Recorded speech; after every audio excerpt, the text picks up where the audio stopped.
গতকালকে সামাজিক যোগাযোগ মাধ্যম সহ এবং মিডিয়াগুলিতে ম্যাডামের অসুস্থতার কথা অনেক ঢালাওভাবে প্রচার হয়েছে। গতকালকেও অনেক অসুস্থ ছিলেন উনি।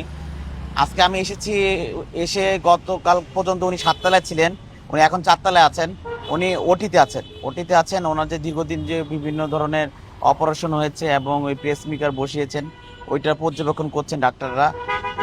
তা আমাদের জাহিদ সাহেব আছেন, এটা পরীক্ষা নিরীক্ষা হচ্ছে। গতকালকে থেকে আলহামদুলিল্লাহ আজকে অনেকটা উনি সুস্থ, আমি যতটুকু জানতে পারলাম পরিবারের কাছ থেকে। আসলে আমাদের নেতাকর্মী তো দেখার কোনো সুযোগ নাই, উনি যেহেতু অনেক অসুস্থ।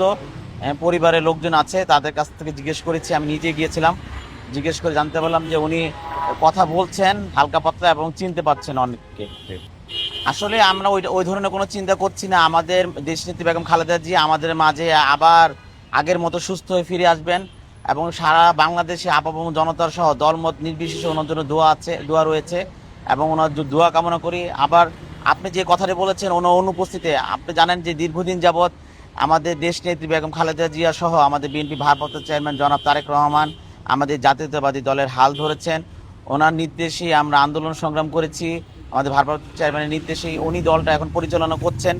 আমাদের দেশনেত্রী বেগম খালেদা জিও অবগত আছেন, ওনারও নির্দেশক্রমে আমরা আমরা জাতীয়তাবাদী দল এখন পরিচালনা হচ্ছে। এ ধরনের কোনো যে জিনিসটা আমাদের এই যে আমরা চাই যে আমাদের মাঝে আমাদের নেত্রী আবার ফিরে আসুক। উনি ইতিমধ্যে গতকালকে এই ব্যাপারে সামাজিক যোগাযোগ মাধ্যম সহ মিডিয়া, প্রিন্ট মিডিয়া, ইলেকট্রিক মিডিয়ার মাধ্যমে উনি ওনার বক্তব্য পেশ করেছেন যে দেশে আসার বিষয়ে।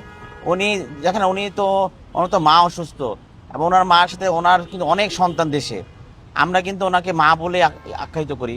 তো ওনার একটা বিষয় আছে যে যেহেতু উনি সন্তানের জন্য, মায়ের জন্য তো সন্তান কাঁদবেই এবং এদেশে কিন্তু আরও অনেক কিছু আছে। ওই সব কিছু বিবেচনা করে আমাদের বিএনপি ভারপ্রাপ্ত চেয়ারম্যান সঠিক সিদ্ধান্ত নেবে যে এই মুহূর্তে দেশে আসা, যেহেতু মা অসুস্থ, ওনার আসাই দরকার এবং সার্বিক বিবেচনা করে উনি একটা সিদ্ধান্ত নেবেন বলে আমি আশা করি।